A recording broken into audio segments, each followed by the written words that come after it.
the Modi government 3.0 is do something big, like radically overhauling the exchange control laws or even doing away with them.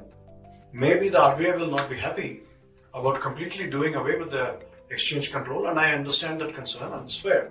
But we can limit it to certain things, very few things. Just like we overhauled the FERA and replaced it with FEMA, now we need to go to what I will call Exchange Control 3.0 for India. So it's no coincidence that now Modi government 3.0 is at play. They should do Exchange Control 3.0 and look at a much more progressively freer economy. Yes, it does come with its own risks.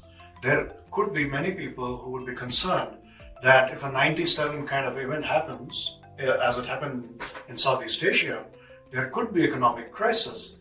But I'm of the belief now that if India has to reap the full benefits of its 1.5 billion people, if we have to reap the benefit of our democracy, which is so vibrant, if we have to reap the benefits of our economy, which is at about 3+ trillion today, and if we can, grow it to 10 trillion or 15 trillion in the next 10 to 15 years, that needs to happen by taking some bold steps, right?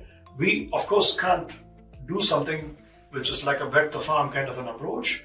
That's not what I'm suggesting. But I'm just suggesting that we should look at countries which are slightly more mature, like United States or some other similar developed economies which are doing well. And we should take the good aspects of those economies, and we should definitely take some lessons from what has happened in places like Southeast Asia in 97. And we need a tempered approach which takes the best from all markets and also learns from the worst of all markets and come up with a policy. According to me, at the minimum, what this means is that current account transactions should become completely free, which is arguably the case. Most current account transactions are quite liberalized, but there are still restrictions even on those. There are numerical limits on how much you can do without any approvals and without any excessive paperwork and so on. Whereas most of those, in my opinion, should be free. If somebody is making a trade payment of $50 million, as long as it's backed by a legitimate invoice, an outflow of $50 million, I think today we shouldn't be concerned about as long as it's legitimate. Let's understand this. Exchange control and attracting foreign investment is a give and take. The more we allow foreigners to bring in and take out, the more they are going to allow us to bring in and take out.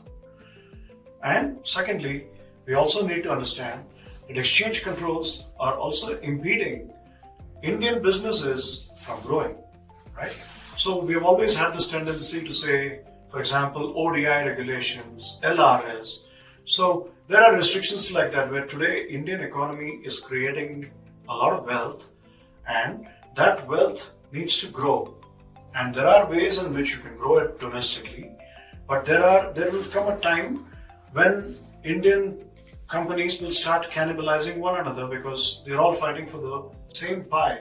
Today it seems like an insatiable pie, but there are limitations to every market. So Indian companies should actually be allowed to tap emerging markets, just like in the 90s and early 2000s. Western companies were looking at India as an emerging market opportunity and looking to tap it.